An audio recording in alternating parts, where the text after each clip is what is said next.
At this moment, we are honored to hear words of inspiration in behalf of the Senior Vice President for Administration and Finance and the Directors.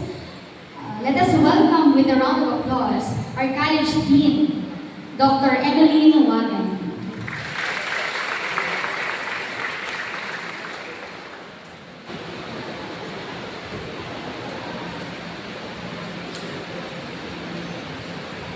I would like to acknowledge the presence of our guest of honor for today. Good morning, Sir Mark Moraleja.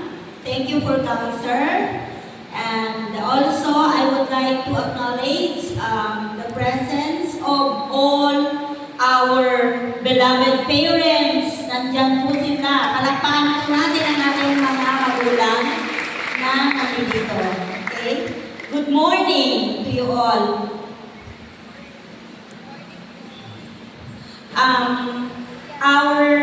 I just want to give 3 or 4 pointers with you. Number 1, put God first. God to be the center of your life. Sabi sa John 15 verse 5, I am the vine, you are the branches. If you remain in me, and I in you, you will bear much fruit. Apart from me, you can do nothing. So, kung kayo ay, if you are already equipped with knowledge and skills from SBCC, para kayong isang seed, alam mo yun, isang punla, na patuloy na inaalagaan ng ating programmer, ng ating directress, ng buong SBC Senior Family. So, wala tayong, kahit ang effort natin ay doble, kung wala si God sa buhay natin, kulang pa din. So, yun ang number 1 na gusto kong ipaalala sa inyo. Number 2, continue learning. Study.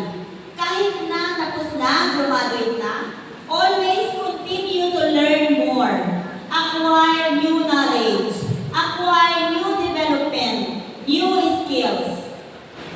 You can be more competitive if you are always updated. Okay, next. Yung alamin ang purpose. Third is, know your purpose. If you have purpose in your life, you have passion. Kung nasaan yung willingness ninyo, kung nasaan yung gusto nyong gawin, nagdudoon yung motivation ninyo and hard work. So, the purpose are the things in your life that gives you direction and motivation to do your hard work and achieve more in your career. Purpose isn't just about chasing money or material things in your life, but rather making sure your life has meaning and direction so you feel fulfilled every day. Parang kape lang, di ba mayroong tanong dun sa kape? Para saan ka bumabangon? Next, yung family. Nandito ngayon ang inyong mga minamahal na magulang. So, I would like to remind you na ano man yung marating ninyo, saan man kayo makarating after dito, yung mga 4th year, no? After ng graduation, after ng training, there are lots of opportunities awaits you outside. But family, keep your family. It is the strongest foundation of love, of safety, of support, of comfort, of happiness.